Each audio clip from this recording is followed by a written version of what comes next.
नमस्कार. गेल्या वेळेस आपलं 57व्या ओळीपर्यंत झालं होतं तिसऱ्या प्रकरणातलं.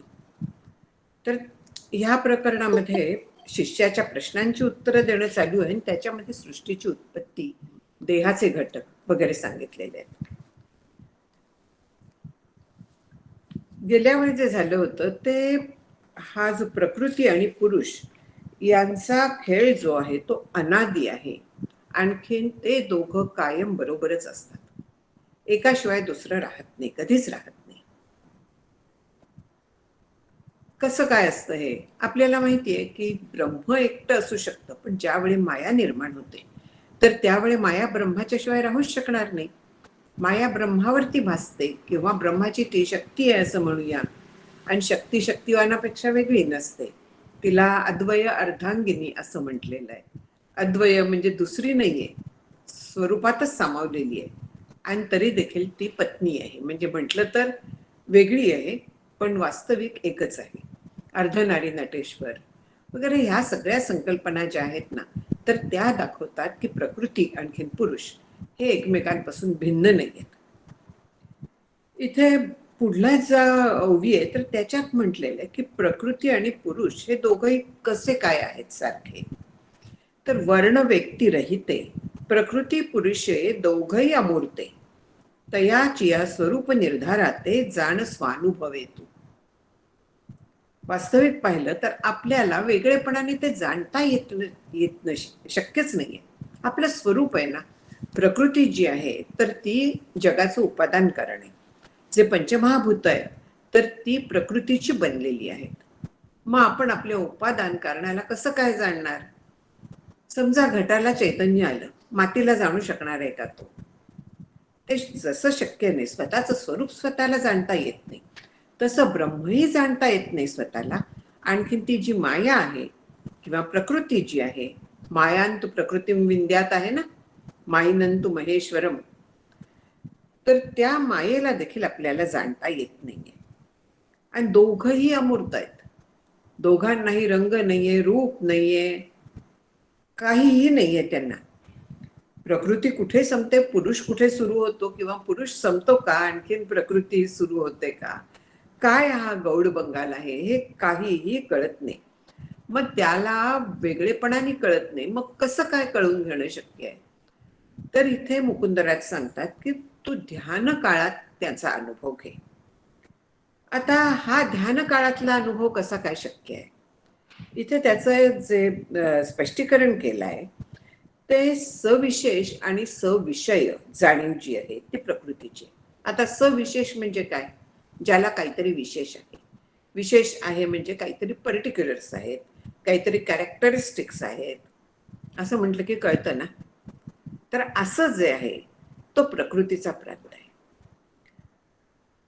आणखीन सविशेष आणि सविषय, ह्या विषयांबद्दल सविशेष जाणीव जी असते.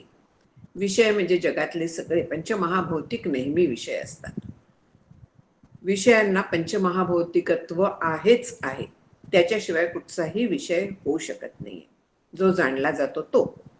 तर हे सगळं जे आहे हे प्रकृतीचं स्वरूप आहे, प्रकृतीच्या भागातलं आहे. प्रकृती त्या रूपाने प्रकट झालेली आहे. उपादान कारण म्हणजे ज्याच्यापासून ते बनलेलं आहे ती प्रकृती आहे. आणखीन पुरुष कसा आहे? तर इथे जसं सविषय आणि सविशेष म्हटलंय तसा पुरुष जो आहे तर तो निर्विषय आणि निर्विशेष जाणीव, इथे जाणीव म्हटलेला आहे शब्द, हे पुरुषाचे स्वरूप आहे. आता ध्यानात याचा अनुभव घ्यायचा आहे. निर्विषय आणि निर्विशेष जाणीव ध्यानात कशी काय आपल्याला कळेल? त्याच्याशी एक झाल्याशिवाय आपल्याला कळणार आहे का? म्हणजे समाधीच्या अनुभवात आपल्याला कळत नाही, आपण त्याच्याशी एकरूप होतो, पण तरी देखील एक शुद्ध जाणीव अशी ध्यानामध्ये अनुभवाला येऊ शकते. पण तरी देखील तिथे जाणीव असल्यामुळे तो मायेचाच प्रांत आहे हे लक्षात घ्यायचं. ग्लिम्स आहे म्हणूया, उंबरठ्यावरची अवस्था आहे म्हणूया. ध्यानाच्या काळात, तुर्यावस्थेच्या याच्यात जेव्हा ती सूक्ष्म सूक्ष्म होत जाईल तेव्हा केवळ जाणीव एक शिल्लक राहते. आणि ती जाणीव घेणारं एक अत्यंत सूक्ष्म मन असतं तिथे, किंवा बुद्धी असते म्हणूया. अत्यंत सूक्ष्म असते ती. आणि ती जी आहे, तर ती जाणीव हे पुरुषाचं स्वरूप आहे. सगळ्यात स्थूल स्वरूप पुरुषाचं आपल्या जाणीवेत येणारं ते आहे. वास्तविक तसंच पाहायला गेलं आपण तर दिसणारी प्रत्येक वस्तू त्याचं स्वरूप आहे. कारण अविद्या अध्यारोपित नामरूप कर्मद्वारेण ब्रह्मनिर्दिश्यते. म्हणजे जिथे जिथे काहीही आपल्याला ज्ञान होत आहे, त्या ज्ञानाच्या मागे ते चिद्रूप ब्रह्म आहे म्हणून मला ज्ञान होत आहे. जी काही पदार्थ मला जाणवतोय, दिसतोय, कळतोय, तो का कळतोय? त्याच्या मागे सद्रूप आहे. जेव्हा मला तो दिसतोय, काहीतरी पदार्थ जेव्हा दिसतो तेव्हा त्याच्या मागे अधिष्ठान असलं पाहिजे. जे ह्या पद्धतीने ब्रह्म आपल्याला सतत जाणीवेत असतं. फक्त आपण त्याच्याकडे ब्रह्म म्हणून पाहत नाही, आपण त्याच्याकडे विषय म्हणून बघत असतो. ते ब्रह्म आहे त्याच्या मागे हे आपण लक्षात घेत नाही. आनंदाच्या प्रत्येक क्षणी कुठून येतो हा आनंद? हा आनंद जो येतो तर तो आपल्या मूळ जो आनंद स्वरूप आहे आपलं, त्या आनंदाचा केवळ एक छोटासा अंश असतो. आणखी त्या आनंदाच्या अंशावरती सगळं जग, सगळं जीव, जग म्हणण्यापेक्षा जगतात. झोपेत प्रत्येकाला हा आनंद मिळतो. आणखीन त्यामुळे आपल्याला झोप हवी असते. त्या आनंदाच्या अंशावरती तो जो त्याच्याशी एकरूप झाल्यामुळे आपल्याला झोपेत, गाढ झोपेत आनंद प्राप्त होतो. त्यामुळे आपण सगळे जगू शकतो. नाहीतर केवळ विश्रांती आपल्याला पुरली असती, पण आपल्याला ते आनंदरूप व्हायचं असतं. त्याच्यावरती आपण जगतो. आणि हे ध्यानात अनुभव घे, आधी हे माहीत असलं पाहिजे. शास्त्र आपल्याला हे सगळं सांगतं. आणखीन शास्त्र जेव्हा आपल्याला सांगतं त्याप्रमाणे ते लक्षात घेऊन आपल्याला ध्यानाला बसायला लागतं. आणखीन त्यावेळी आपण जर का ह्या गोष्टी आठवायला गेलो तर आपलं ध्यान मोडलेलं असेल. त्यावेळी आपण ह्या विषयात आलेलो असू, शास्त्राच्या विषयात आलेलो असू, मग तिथे ध्यान राहणार नाहीये. तिथे तुर्यावस्था म्हणा ह्या राहणार नाहीयेत. आपण पूर्णपणे जगात आलेलो असू.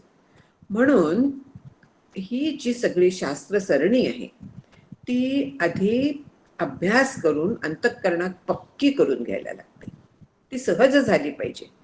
म्हणजे आपोआप ती त्या साधनाच्या काळात प्रकट झाली पाहिजे. त्या साधनाच्या काळात तसा सहजतेने आपला प्रवास झाला पाहिजे, तरच हे शक्य आहे. जर का आपण जाणीवपूर्वक करायला गेलो तर आपलं ध्यान मोडतं तिथे. म्हणून जाणीवपूर्वक करणं शक्य नसतं. ते सहजतेने त्याच्यातनं आपल्याला प्रकट झालं पाहिजे म्हणूया. ते जो आपण अभ्यास केलेला असतो तर तो तिथे उपयोगी पडला पाहिजे, तर त्या अभ्यासाला अर्थ आहे. नाहीतर केवळ शब्दज्ञान असून काय उपयोग? ते आतमध्ये मुरलं पाहिजे. आणखीन ध्यानाच्या वेळेस हे आपल्याला आठवलं पाहिजे.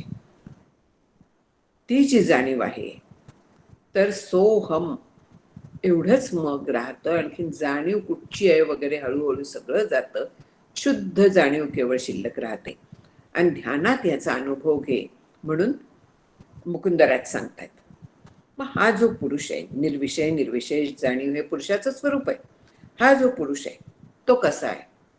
हा पुरुष परमात्मा, स्वयं ज्योती, विज्ञानात्मा, तेणेची अनुग्रहे तो जीवात्मा, तो जाणे पुरुषात आहे. आता हा जो पुरुष आहे त्याला अनेक अनेक अनेक नावं आहेत. आपल्या जगात ज्या काही कॅरेक्टरिस्टिक्स आहेत, जे काही गुण आहेत, जे काही धर्म आहेत वेगवेगळे, ते त्याच्यात नाही आहेत. हे सांगण्यासाठी जी त्याला नावं दिली ते त्याची नावं झाली. अरूपाला वास्तविक नाव नाहीये. माझं अनाम्यासी नावे ठेवी ती म्हटलेलं आहे ना भगवंतानी. कारण तिथे त्याने रूप धारण केलं म्हणून त्याला नावं दिली. पण वास्तविक तो अनामी, त्याला नाव नाही. अरूपा ते रूप दाविती, त्याला रूप नाहीये, त्याला गुण नाहीयेत, काहीही नाहीये. असा हा जो पुरुष आहे त्यालाच परमात्मा म्हणतात, त्याला स्वयंज्योती म्हणतात, त्यालाच विज्ञानात्मा म्हणतात. इथे जी नावं दिलेली आहेत ती ही एवढी 3 दिलेली आहेत. पण बाकी पण नावं खूप आहेत. अगदी भा नाव आहे, चिती नाव आहे, ज्ञप्ती नाव आहे, अनेक नाव आहेत. आता परमात्मा इथे आणखीन एक स्पष्टीकरण दिलंय की आधीच्या एका ओवीत सगुण ब्रह्माला परमात्मा म्हटलेला आहे. सगुण म्हणजे ज्यांनी मायेचा स्वीकार केलाय तो. आणि इथे जो आहे तो पुरुष हा निर्गुण निराकार परब्रह्म ह्या अर्थी आहे. आणि तिथे त्याला परमात्मा म्हटलाय. इथे अशा परमात्म्याला ब्रह्माला म्हटलेलं आहे. आणि इथे परमात्म्याचा ब्रह्म का अर्थ करायला लागतो? ब्रह्म स्वयंज्योती आहे, विज्ञान आत्मा म्हटलेला आहे, त्याच्या जोडीला परमात्मा म्हटलेला आहे. म्हणजे मग ते एका ओळीत आल्यामुळे ते एकच आहेत. या पद्धतीने परमात्म्याचा इथे अर्थ ब्रह्म आहे, तिथे सगुण ब्रह्म आहे म्हणजे ईश्वर. ब्रह्म कसं आहे? ब्रह्म स्वयंप्रकाशित आहे. आपण पाहिला स्वयंप्रकाशितचा अर्थ की त्याच ज्ञानाला आपल्याला ज्या ज्ञानाच्या सगळ्या रीती माहिती आहेत त्यातली कुठलीही उपयोगी पडत नाही. कशानेही त्याचं ज्ञान होत नाही. त्याचं ज्ञान करून घ्यायचं तर त्याच्याशी एकरूपच व्हायला लागतं. ते झाल्याशिवाय त्याचं ज्ञान होत नाही.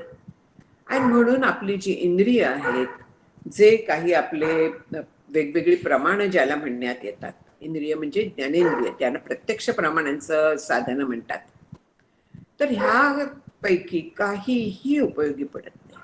मी वाचलाय म्हणून मला कळलाय. काय कळलाय? त्याला जाणताच जर काही येत नाही तर कळणं कसं शक्य आहे? त्याचा अंदाज सुद्धा आपल्याला करणं फार कठीण असतं. ते असं नाही इतकाच त्याचा अंदाज करता येतो. मग असा जो आहे तो त्याला स्वयंप्रकाशित असं म्हटलंय. म्हणजे त्याचा तो आहे, तो स्वयंप्रकाशित आहे, ज्ञानरूप आहे म्हणून आपल्याला ज्ञान होतं, एवढं आपल्याला कळतं. आणि म्हणून ज्ञानाच्या क्षणी त्याची आठवण करायची, आपोआपच त्याचं अनुसंधान होतं. आणि असं जे अनुसंधान आहे त्याचं, जेव्हा त्याच्याबद्दल आपण विचार करतो तीच त्याची उपासना आहे. वास्तविक निर्गुण जे आहे त्याला अनुपास्य असं म्हणण्यात येतं. अनुपास्य म्हणजे त्याची उपासना करता येत नाही, पण त्याची उपासना ह्या पद्धतीची आपण म्हणू शकतो. कारण उपासनेचा अर्थ आहे त्याच्या जवळ बसणं. मग जेव्हा आपण त्याच्या चिंतनात राहतो अशा पद्धतीने वेगवेगळ्या, तेव्हा ती त्याची उपासना म्हणायला काही हरकत नसते. ही त्याची उपासना आहे. आता ब्रह्म जे आहे तर ते स्वयंप्रकाशित आहे, म्हणजे त्याचं कुठल्याही प्रमाणाने ज्ञान होत नाही. असं असल्यामुळे कोणीतरी त्याला जाणलं, मी त्याला पाहिलं, शक्य नाही. दिव्याच्या उजेडात कळलं, 1000 सूर्यांचा प्रकाश आला आणि कळलं, अजिबात होणार नाही असं काहीही. कारण ते वेगळ्या पद्धतीने जाणताच येत नाही. आणि त्याच्यामुळे मात्र सगळं जाणलं जातं. म्हणजे हे मोठं आहे. दिवा जो असतो, आता दिवा लावायला दुसरा दिवा काहीतरी ज्योत लागते, पण ह्याला अशा पद्धतीची ज्योत लागत नाही. तो पेटवण्यासाठी कुठच्याही पद्धतीचं तेल, वात, दिवा म्हणजे समई वगैरे ह्या पद्धतीचं काहीही लागत नाही. त्याचा तो प्रकाशित आहे म्हणून त्याला स्वयंज्योती म्हणतात. ती ज्योती, ज्ञान ज्योती कोणी लावायला लागत नाही, ते त्याचं स्वरूप आहे. आणखीन त्याचा अनुग्रहितू जीवात्मा, त्याचा अनुग्रह होतो म्हणजे काय? 2 पद्धतीने इथे विचार करता येईल आपल्याला. त्याचा अनुग्रह म्हणजे एक ईश्वराच्या माध्यमातनं अनुग्रह, श्री गुरूंच्या माध्यमातनं, ईश्वराच्या म्हणण्यापेक्षा सुद्धा श्री गुरूंच्या माध्यमातनं जेव्हा अनुग्रह होतो तर त्यावेळे त्याला जाणणं शक्य होतं. आणि दुसरं म्हणजे जीवात्मा जो आहे तो कोण आहे? शेवटी परब्रह्मच आहे. गेल्या वेळी मी म्हटलं होतं की श्री गुरु जो प्रयोग दाखवतात नेहमी, ते गमतीने म्हणतात मी आता त्याचं पेटंट घेणार आहे म्हणून. तर तो आपल्यापैकी अनेक जणांनी तो पाहिला असेल, कल्पना आहे. पण काही जण अशी असू शकतात की ज्यांना माहिती नाहीये जीवाची संकल्पना, ईश्वराची संकल्पना ही जी आहे ही माहीत नाही. की बुद्धीमध्ये पडलेला आत्म्याचा प्रकाश, त्याला चिदाभास म्हणतात. आणि बुद्धी, आत्मा आणखीन चिदाभास मिळून जीव होतो. जीव त्याला म्हणायचं. तर त्याचा म्हणजे मला स्वतःला तरी जेव्हा मी पहिल्यांदा हा प्रयोग पाहिला तेव्हा माझ्या डोक्यात ट्यूब पेटली म्हणूया आपण. नक्की काय ते मला कळलं. तोपर्यंत शब्दाने मी ऐकत होते. पण जेव्हा तो मी प्रयोग पाहिला त्यांच्याकडनं त्यावेळी मला जीव कळला असं म्हणूया, त्याचा ग्रास्प आला असं म्हणूया.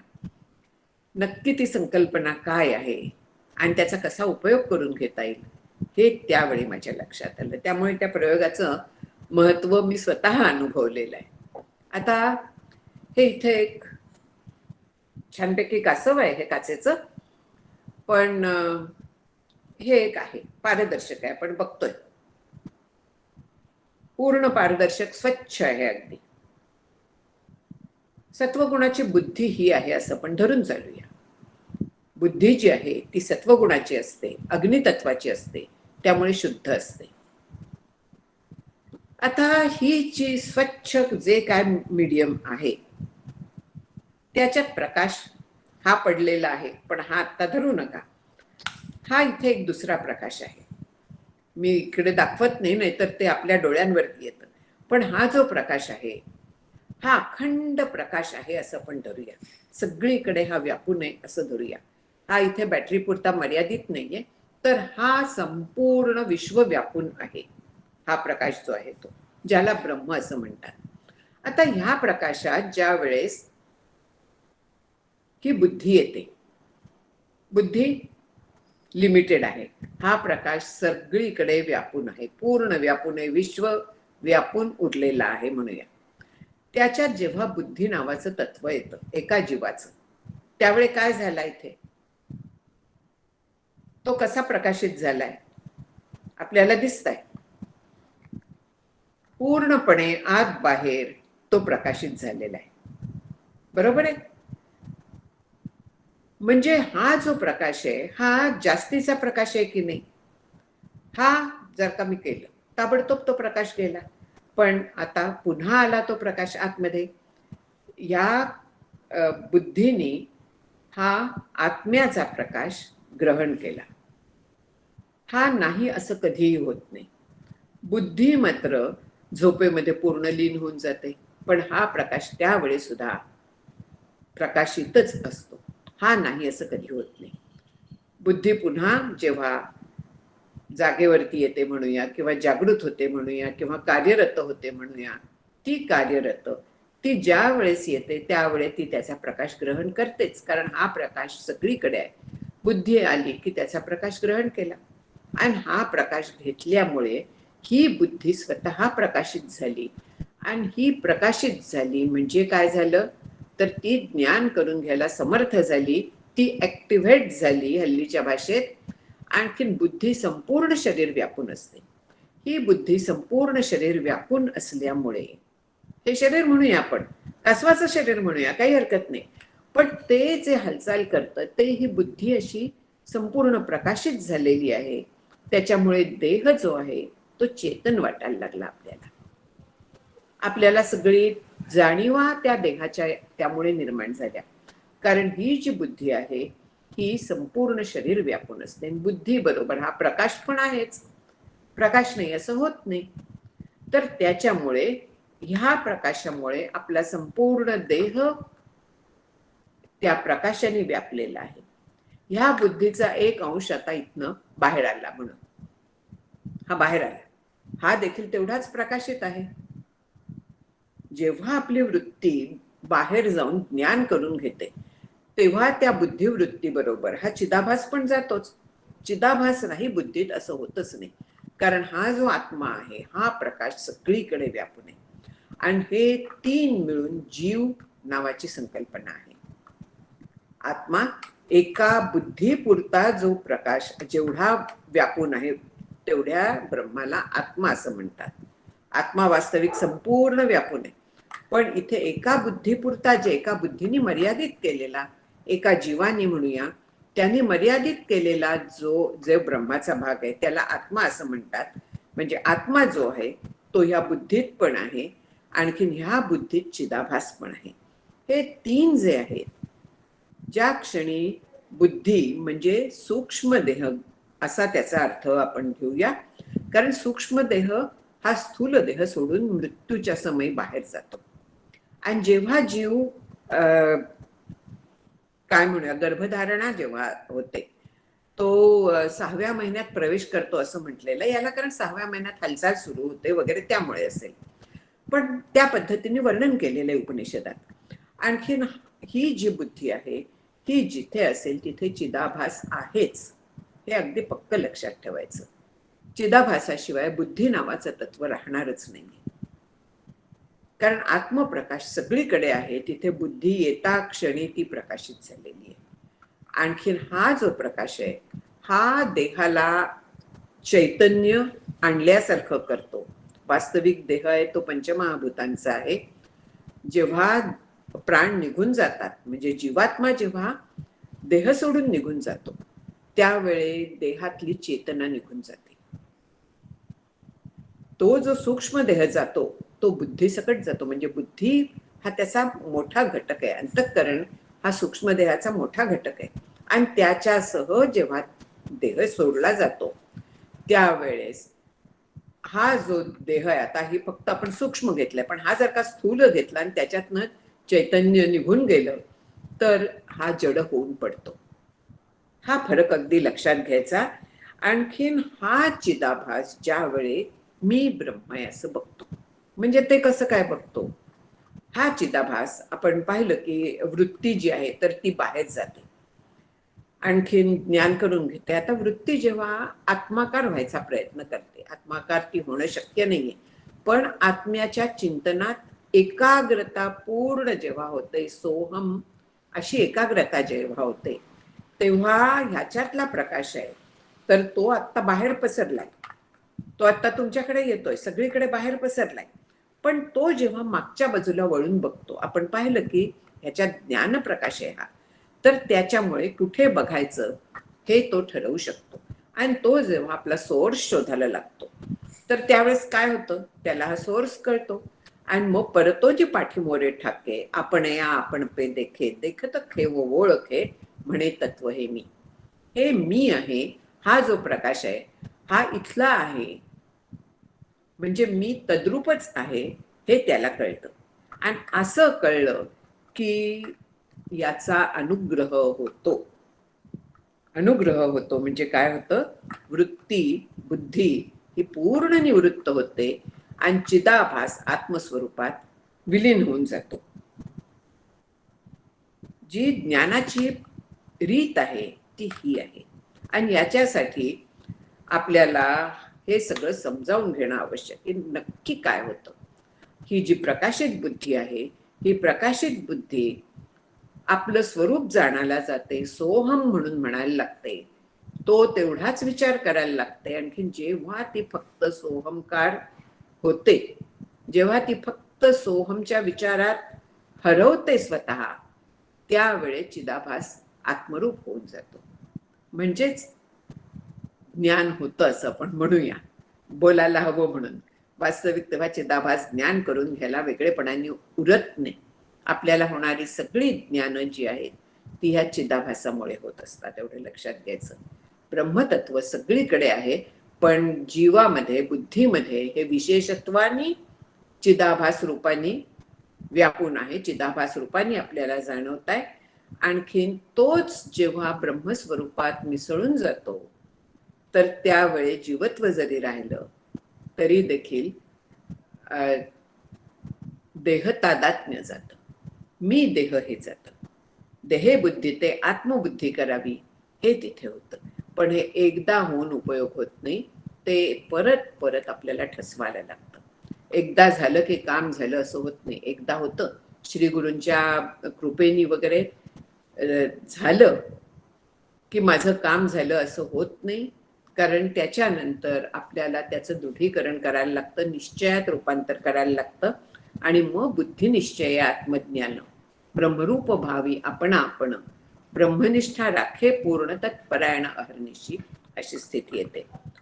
हे तेनेची अनुग्रह तो जीवात्मा तो जाणे पुरुषाते, हे समजण्यासाठी ही आपण खटपट केली आणि ह्याच्यामध्ये ज्ञान कसं होतं ती ही रीत आपली थोडीफार सांगून झालेली. हे ऍक्च्युली परत परत जोपर्यंत आपण हॅमर करत नाही आतमध्ये तोपर्यंत तेवढं मुरत नाही म्हणूया. कळतं, बुद्धीला कळतं, पण ते मुरत नाही आणि मुरल्याशिवाय आपल्याला प्रत्यक्ष अनुभव येणं कठीण असतं. आला तरी तोच ते आहे हे कळत नाही आणि तसं कळल्याशिवाय काही उपयोग नसतो. म्हणून वृत्ती जेव्हा आहे ती बुद्धिवृत्ती जी आहे सोहम करणारी ती निवृत्त झाल्याशिवाय चिदाभास आत्मस्वरूप होत नाही. जोपर्यंत बुद्धी काम करते तोपर्यंत चिदाभास त्या बुद्धीमध्ये असतो.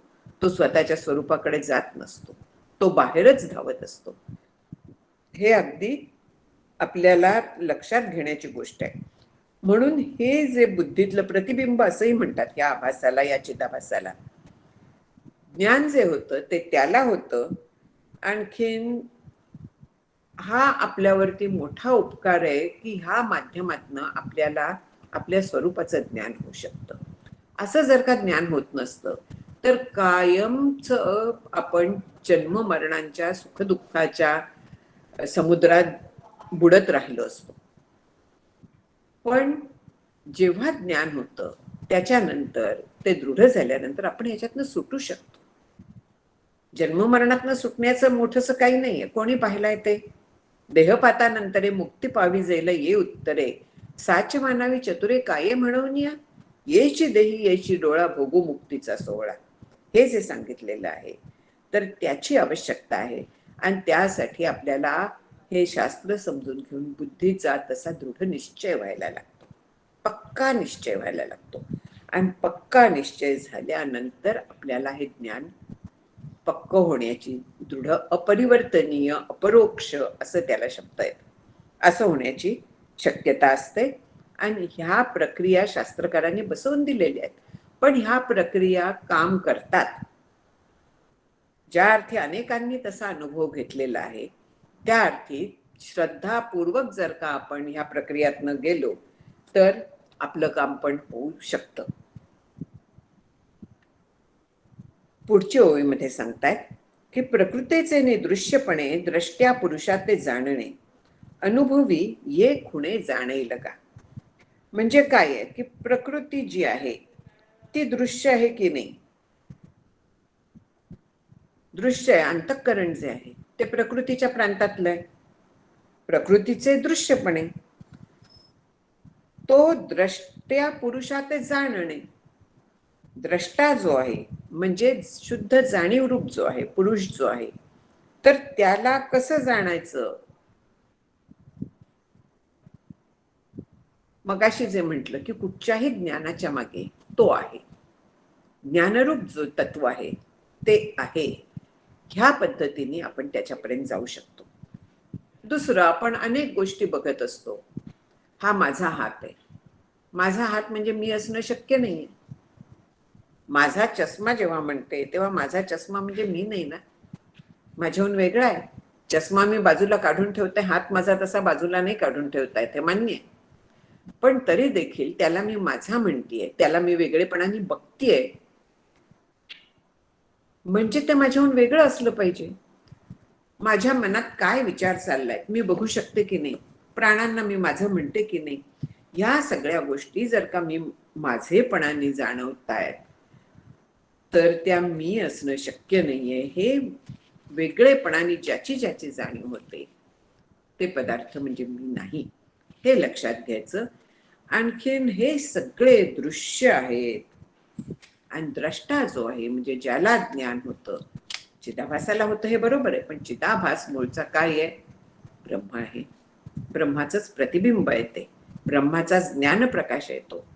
तर त्याच्यामुळे हे लक्षात घ्यायचं की जेव्हा आरसा जातो, जैसे सरोवर आटे मग प्रतिमा नाही, जेव्हा आरसा दूर केल्यानंतर प्रतिबिंब नाहीसं होतं, तसं बुद्धी लीन झाल्यानंतर त्या आत्मस्वरूपात एकरूपता येते. हे कोणाला कळतं? अनुभवी ये खुणे जाणे लगा. याचा अनुभव आल्याशिवाय हे नक्की गौड बंगाल काय आहे हे कळणार नाहीये. पण तरी देखील आपल्याला शब्दांच्या माध्यमातून जिथपर्यंत जाणं शक्य आहे तिथपर्यंत आपण जायचा प्रयत्न करायचा असतो. कारण शब्दांच्या माध्यमातून कळून घेतल्याशिवाय आपण अनुभवाने तिथपर्यंत पोचू शकत नाही. प्रत्येक गोष्टीत आधी परोक्ष ज्ञान व्हायला लागतं आणि मग अपरोक्ष व्हायला लागतं. आता मेडिकल शिकताना आधी परोक्ष ज्ञानाची गरज होतीच ना. प्रत्येक गोष्ट आम्हाला आधी समजून घ्यायला लागली, त्याच्यानंतर प्रॅक्टिकलला गेलो. प्रॅक्टिकल महत्वाचं आहे, पण सरळ प्रॅक्टिकलमध्ये जर का आम्हाला ऑपरेशन थिएटरमध्ये नेऊन आता करा ओपन म्हणून सांगितलं असतं, आलं असतं का? आधी सगळं ते माहीत असायला लागतं आणि माहीत असल्यानंतर आपण ते अंमलात आणू शकतो. म्हणून आधी परोक्ष ज्ञान करून घ्यायला लागतं, आधी शास्त्र शिकून घ्यायला लागतं आणि त्याच्यानंतर आपल्याला ते प्रत्यक्ष साधनेत उतरवता येतं. साधनेत उतरवणं हा शास्त्राभ्यासाचा हेतू आहे, हे कधीही विसरायचं नाहीये. शास्त्रासाठी शास्त्र शिकायचं नाहीये, तर त्याचा आपल्याला साधनेत उपयोग होतो आणि त्यासाठी आपण शास्त्र शिकायचं असतं, हे अगदी 100% लक्षात ठेवायचं. हा ज्ञान विग्रह परमेश्वरू सर्वात्मा निर्विकारू तयासी स्वस्वरूपी विसरू काहीच नाही. ज्ञान विग्रह, विग्रह म्हणजे देह, ज्ञान हाच ज्याचा देह आहे. मला विठोबाचा व्युत्पत्ती आठवली. वीचा केला ठोबा म्हणून नावे विठोबा. वी म्हणजे ज्ञान, ठोबा म्हणजे पुतळा. ज्ञानाचा पुतळा, कैवल्याचा पुतळा,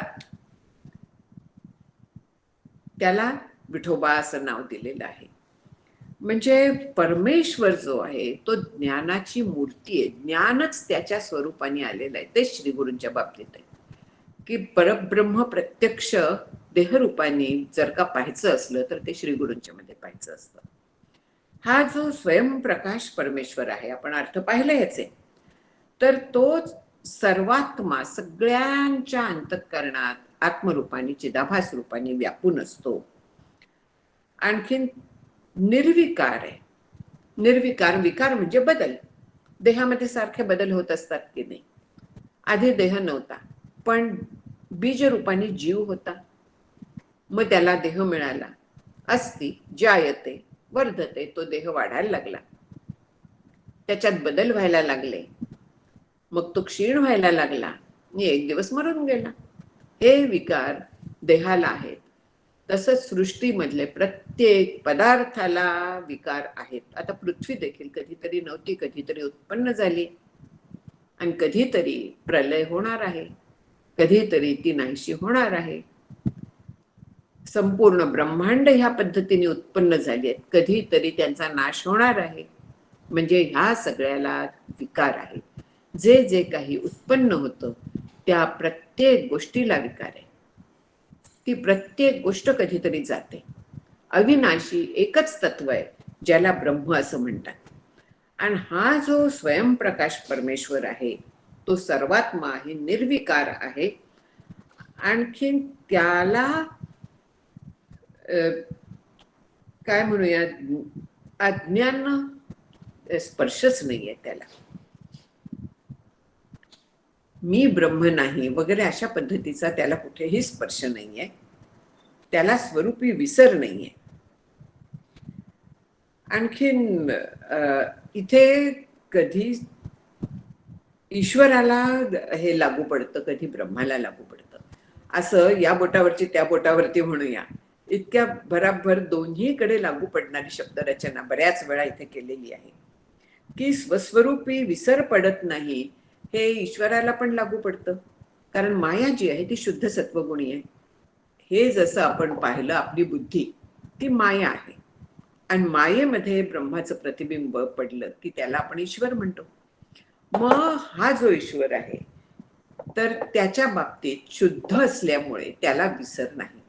आता ह्याच्यावरती जर का मी काहीतरी एखादा रंगाचा थर दिला तर प्रकाश बाहेर पडताना कसा पडेल? स्वच्छ पडणार नाहीये, तो टिंटेड पडेल. तसा आपला असतो. आपल्या बुद्धीच्या मालिन्यामुळे आपल्यामधनं जो प्रकाश बाहेर पडतो, म्हणजे आपली जी जाणीव असते तर ती आपल्याला स्वस्वरूपाचं ज्ञान होऊन देत नाही. याला कारण मलिनत्व असतं ह्याच्यात, आणि हे मलिनत्व आल्यामुळे आपल्याला ज्ञान होत नाही. म्हणून साधना काय करते, तर हा अविद्येचा मळ घालवते. ज्ञानेश्वरीत अशा तऱ्हेची छान ओवी आहे की आठवत नाही मला, पण अविद्येचा मळ घालवल्यानंतर मी आहे तसाच आहे असं भगवंत सांगतो. अविद्येचा मळ हा शब्द तिथे वापरलेला आहे. आणखी तेवढा फक्त घालवायचा आहे, बाकी जसा परमात्मा आहे तसंच आहे, तेच आपलं स्वरूप आहे हे लक्षात घ्यायचं. आणखीन परब्रह्माला विकार नाहीये, त्यामुळे दृश्य जग जे आहे तर ते मायेचं बनलेलं आहे. म्हणजेच काय आहे, माया वास्तविक जी नाहीये, म्हणजे भासमान आहे. हे सगळं जग जे आहे ते भासमान आहे. पुढली ओवी सांगतेय की प्रवृत्ती निवृत्ती मायेची करावया समर्थू हा एकुची, तेथ हरिहर ब्रह्मादिकांची मातू कायेसी. माया कार्य करायला लागली, माया निवृत्त झाली वगैरे, जे काय मायेत निर्माण होणं, आणखी लय पावणं, हे जे सगळे बदल आहेत, ती व्यक्त कशी होते, परत का व्यक्तात लीन होते वगैरे, ज्या पद्धतीने हे सगळे आहे ही आपल्याला कळत नाही, कारण आपण मायेचे भाग आहोत. पण ती कोणाच्या ताब्यात असते? मायिनंतु महेश्वरम. त्या मायावी ईश्वराच्या ती ताब्यात आहे, परमेश्वराच्या ताब्यात आहे. पण वास्तविक पाहायला गेलं तर ज्याची शक्ती त्याच्या ताब्यात ती शक्ती असते. परमेश्वर वगैरे देखील शेवटी मायेच्या भागातले आहेत. ब्रह्मदेव, शंकर, विष्णू हे सुद्धा मायेच्या प्रांतातले आहेत. कारण मायेतनं 3 गुण निर्माण झाल्यानंतर हे 3 देव निर्माण झालेले आहेत. लक्षात घ्यायचं, हे 3 गुण निर्माण झाले. आणखीन ज्या वेळे तो ईश्वर रजोगुणाचा स्वीकार करतो तेव्हा तो सृष्टी उत्पन्न करतो, त्याला ब्रह्मदेव म्हणतात. ज्या वेळे तो सांभाळ करतो त्यावेळे तो सत्वगुणाचा स्वीकार केलेला असतो आणि त्याला विष्णू म्हणतात. आणि ज्या वेळे प्रलय व्हायचा असतो, ज्यावेळे लय व्हायचा असतो, तर त्यावेळेस त्याने तमोगुणाचा स्वीकार केलेला असतो आणि त्यावेळे त्याला शंकर किंवा रुद्र असं नाव आहे. म्हणून ते देखील मायेच्या अंतर्गत आहेत, आणि म्हणून त्यांना देखील मायेचा अंदाज येणं फार कठीण असतं. माया जी आहे ती अशी आहे. शिष्याचा प्रश्न होता ना, ब्रह्म माया वगैरे ही ईश्वराची रूप, ब्रह्मा विष्णू महेश्वरू ते श्री प्रभूची अवतारू, तथापि ते आज्ञाधारू तया परेशाचे. परम ईश परेश, त्याचे ब्रह्मा विष्णू महेश्वर देखील आज्ञाधारक आहेत, म्हणजे त्याच्या ताब्यात आहेत. विषादस्मात वातोपवती, विषादुदयती सूर्य, विषाद अग्निश्च वायुश्च मृत्युर्धावती पंचमहा. म्हणून मला वाटतं कठोपनिषदात अशा तऱ्हेचा मंत्र आहे. माझे शब्द इकडे तिकडे झाले असतील, पण अशा तऱ्हेचा त्याच्या भयानी हे सगळे काम करतात. मृत्यूसह सगळेजण त्याच्या भयानी काम करतात, म्हणजे त्याच्या अधिष्ठानावर काम करतात. तो आहे म्हणून त्यांना चैतन्य आहे, आणखी त्यामुळे ते सगळे काम करत असतात. त्या ईश्वरांनी मुळात जेव्हा आता पुढे येईल ते संकल्प केला, तर त्यावेळेस ती सृष्टी कशी व्हावी हा विचार त्या संकल्पात होता, आणि त्यानुसार सृष्टी निर्माण झाली. आणखीन ती तशीच चालते, कारण ती त्याची इच्छा आहे. त्याचं सर्व शक्तिमत्व आपण स्वीकारल्याशिवाय सृष्टीची व्यवस्था आपल्याला कळत नाही, आणि हे सगळं श्रद्धेचं काम आहे. श्रद्धावान लभते ज्ञानम, हे यामुळे म्हटलेलं आहे. आणि श्रद्धा नसली जर का, तर आपल्या मनात सतत संशय येत राहतात. संशयात्मा विनश्यती. संशय जर का असला तर समर्थ म्हणतात की संशयाचे ज्ञान ते वोखटे, म्हणजे खोटं. संशयासहित जे ज्ञान आहे ते ज्ञानच नाहीये. संशय आला की संपलं. निश्चितपणे 100% तसा विश्वास पाहिजे की वेद जे सांगतायत ते तसंच आहे, श्री गुरु जे सांगतायत ते तसंच आहे, आणि त्या पद्धतीने मला जर का करता आला, साधना करता आली, विचार करता आला, तर मला देखील त्याची प्राप्ती निश्चित होणार आहे.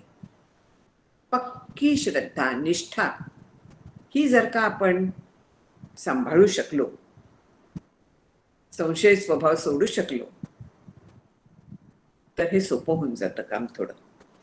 म्हणून इथे जे म्हटलंय की ब्रह्मा विष्णू महेश जे आहेत ते ईश्वराचेच रूप आहे, ते खरं आहे. पण ते जे काम करतात ते परब्रह्माच्या म्हणजे परेशाच्या सत्तेवरती करतात. ते आहेत नित्यमुक्त. कारण माया ही आत्ता म्हटलं तसं शुद्ध सत्वगुणाची असल्यामुळे त्यांना त्यांच्या स्वरूपाचं विस्मरण नाहीये. पण तरी देखील ते शेवटी शुद्ध परब्रह्माहून वेगळे आहेत, कारण मायेमध्ये पडलेलं प्रतिबिंब आहेत ते. म्हणून शुद्ध परब्रह्माहून ते नेहमी वेगळे राहणार आहे. मायेचे गुणत्रये ते हे ब्रह्मादि देवत्रये करी ते सृष्ट्यादी कार्ये आज्ञा प्रभूचे या. मायेचे 3 गुण. मूळ मायातून गुणमाया निर्माण झाली असं समर्थ म्हणतात. इथे वेगळ्या पद्धतीने मांडणी केली आहे, ती बघूया आपण. पण 3 गुण तिथे निर्माण झाले, हे मायेतून निर्माण झाले म्हणून माईक आहेत, म्हणजेच कल्पनेचे आहेत.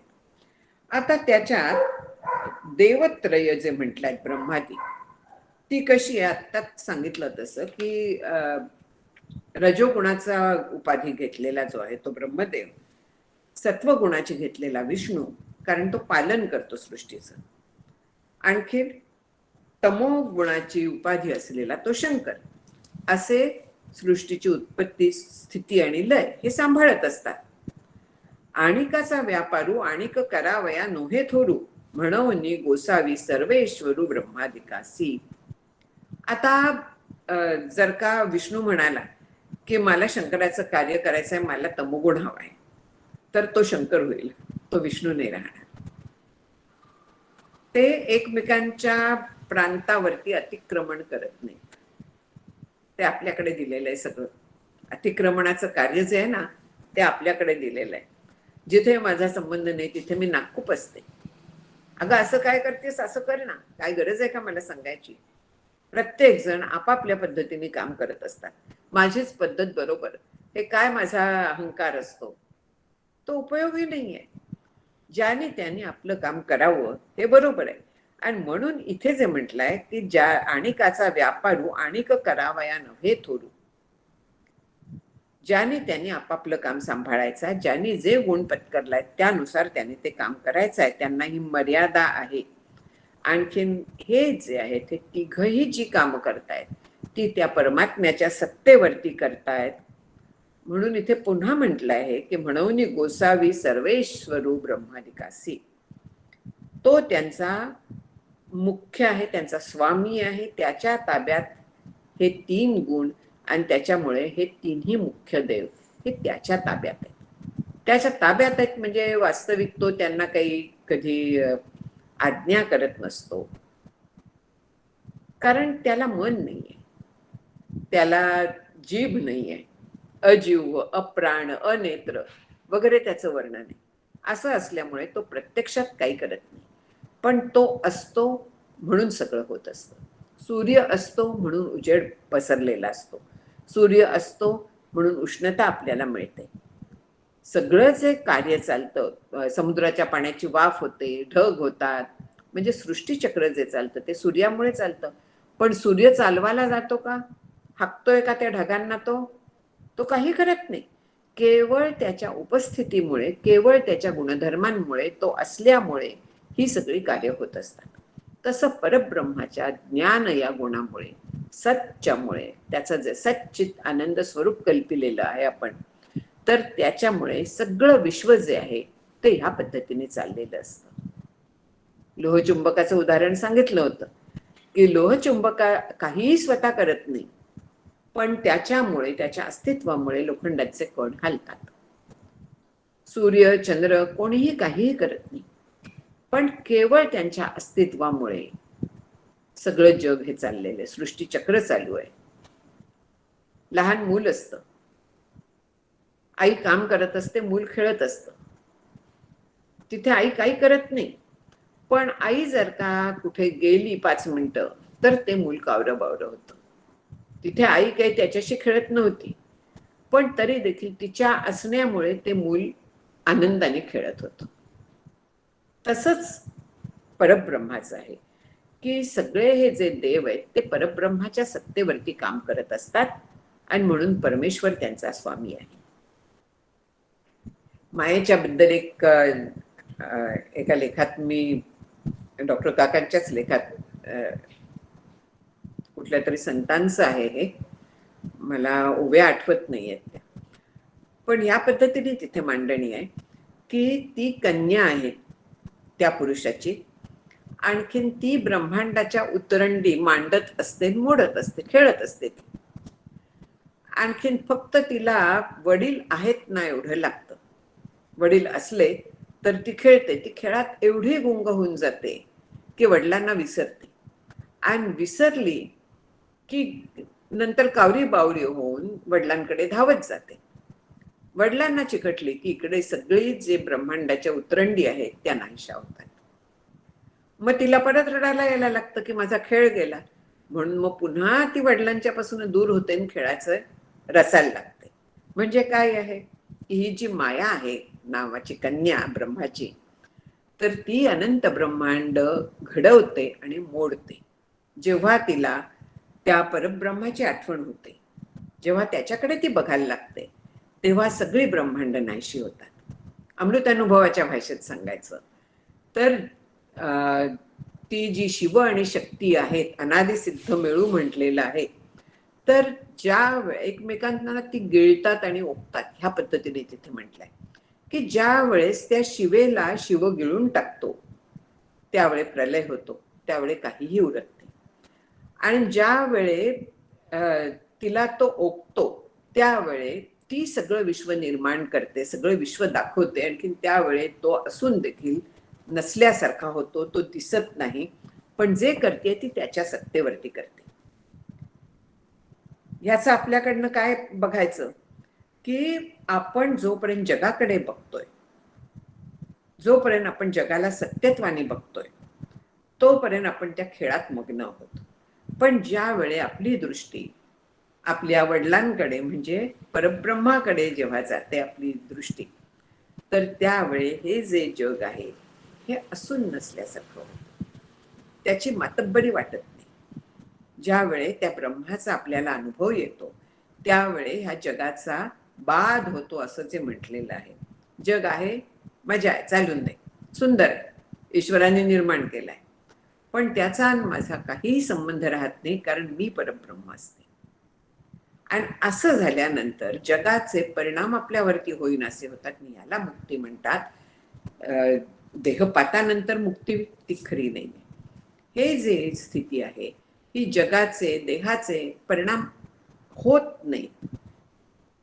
जे व्हायचं देहाला ते होत राहतं, जे सुखदुःखाचे आघात म्हणूया होत व्हायचे असतात प्रारब्धानुसार ते चुकत नाहीत, पण ते मला होत नाहीत. मी परब्रह्म आहे आणि मला होत नसल्यामुळे मला त्याचं सुख दुःख होत नाही. हे काय आपल्याला अचीव करायचं आहे, तर हे अचीव करायचं आहे आणि मग केवळ शुद्ध आनंदात राहणं होतं. आणि ते कंटाळवाणं नसतं, केवळ आनंद. एक गाणं होतं ना, थोडे शिकवे भी हो कुछ शिकायत भी हो तो मजा जीने का और भी आता है वगैरे, अशा तऱ्हेचं काही नसतं. हा जो आनंद आहे हा निर्मळ शुद्ध अमृताचा आनंद असतो. आणखीन हा आनंद अवीट असतो. तर त्यामुळे केवळ आनंदात राहणं म्हणजे कंटाळवाणं होत असेल, त्याला कुठेतरी काहीतरी लोणची पापड पाहिजेत ना असं वाटत असलं जर का, तर तसं काहीही नसतं. आणखीन हा आनंद मिळवणं म्हणजे मुक्ती आहे. मुक्ती म्हणजे दुसरं तिसरं काहीही नाहीये. तर ह्या आनंदात, ह्या स्वरूपानंदात अखंड राहणं म्हणजे मुक्ती आहे. म्हणून परमेश्वर हा स्वामी आहे. आणखीन आहो समस्ते मायेते सगुण ब्रह्मची चेष्टविते, म्हणून सर्वेश्वर आणि काते म्हणोची नाहीये. हे जे सगुण ब्रह्म आहे म्हणजे ईश्वर तत्व जे आहे, तर त्याच्यामुळे माया सृष्टी निर्मिती करायला लागते. हे सगुण ब्रह्म जे म्हणजे ईश्वर जे आहे ते संकल्प करतं आणि त्याच्यामुळे मायेची सृष्टी निर्मितीकडे प्रवृत्ती होते. आणि म्हणून सगुण ब्रह्माला सर्वेश्वर असं म्हणावं, कारण त्याला आपण विशेषणं दिलेली आहेत. सर्व काय म्हणूया सर्वज्ञ, सर्वसाक्षी, सर्वशक्तिमान वगैरे जी त्याची विशेषणं आहेत ईश्वराची, ती यामुळे आहेत की त्याच्या संकल्पाप्रमाणे ही सृष्टी होते, त्याच्या संकल्पाने चालते, त्याच्या संकल्पानुसारच ती लयाला जाते. म्हणून तो सर्वेश्वर आहे. दुसऱ्या कोणालाही सर्वेश्वर म्हणता येणार नाही. इथे थांबूया, आपला वेळ झालाय आता. 66 ओव्या झालेल्या आहेत पूर्ण. आपण जीवाचा विचार केला मुख्य. आणखीन आता सृष्टीच्या निर्मितीचा विचार 67व्या ओळीपासून सुरू होईल. तो पुढल्या वेळेस आपण बघूया. हा, कुलकर्णी काय? हा, मावशी नमस्कार. नमस्कार. मी विठोबा शब्दाची फोड सांगितली, पण जरा एकदा परत सांगाल तर थोडं बरं होईल. तुकोबांचा अभंग आहे. वीचा केला ठोबा. वीचा केला ठोबा म्हणून नाव आहे विठोबा. म्हणजे वी म्हणजे ज्ञान आणि ठोबा म्हणजे मूर्ती, पुतळा. अच्छा, म्हणजे ज्ञानाचा पुतळा आहे हा. ज्ञानाचा. वी म्हणजे ज्ञान आहे आणि ठो म्हणजे पुतळा आहे, मूर्ती ठोबा, आहे. ठोबा, ठोबा. अच्छा, ठोबा. धन्यवाद.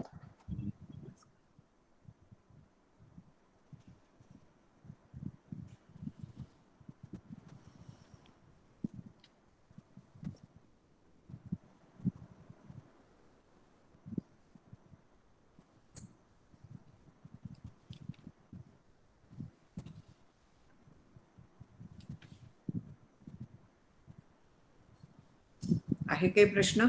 मावशी, एक प्रश्न होता की काका नेहमी म्हणतात ना की परमार्थाचं उद्दिष्ट म्हणजे सुख, शांती, समाधान आणि तृप्ती आणि निर्भयता. तर नेहमी प्रश्न पडतो की तृप्ती आणि समाधान हे तर साधारण सिमिलरच आहे, तर मग ते सेमच आहे का त्याच्यात काही फरक आहे? फरक आहे. समाधान जे आहे ना, समाधान म्हणजे त्याची जी फोड आहे ती सम्यक आधा असे 3 शब्द एकत्र येते.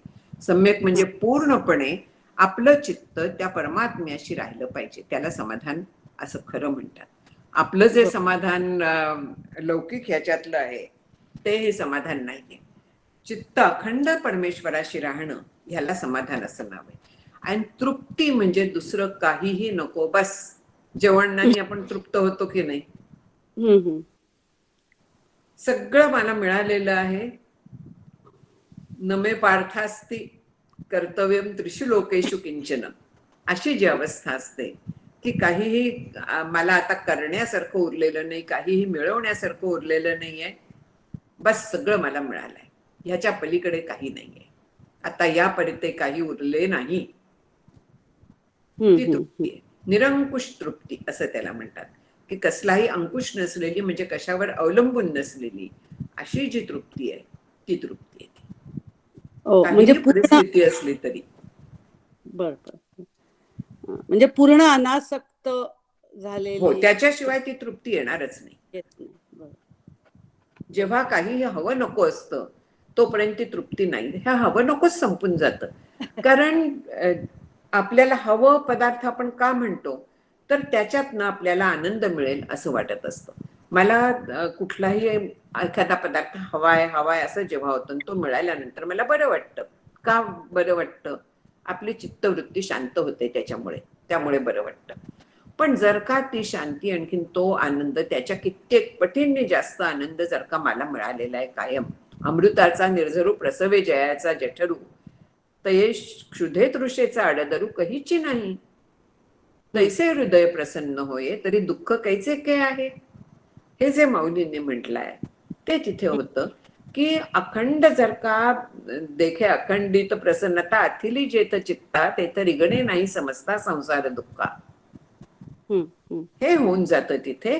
त्यामुळे दुःखाचं काहीही नाही, तिथे पूर्ण तृप्ती असते. आनंदच जर का मिळालाय तर आनंदासाठी विषयांवरती कशाला अवलंबून राहणार आहे. म्हणून हवं नको संपलेलं असतं. खूप छान, खूप छान, छान समजलं. धन्यवाद.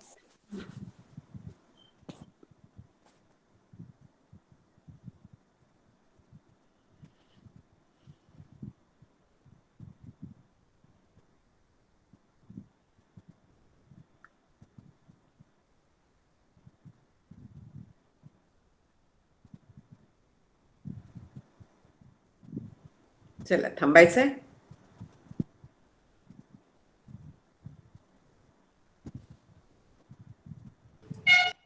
श्लोक घेऊ. हं. भावी पूर्ण कृपा गुरु मजवरी, प्रार्थित भावे तुला, वारी सर्व अरिष्ट नेऊन निलया, संमोह जो वाढला, अज्ञानांध जनांसी मुक्त करुणी, शांती पदी वैसवी, विनती हीच असे न मागत दुजे, भक्ती तुझी ही हवी. सद्गुरुनाथ महाराज की जय. जय श्री जय श्रीराम. जय श्रीराम. जय श्रीराम. जय श्रीराम. जय श्रीराम.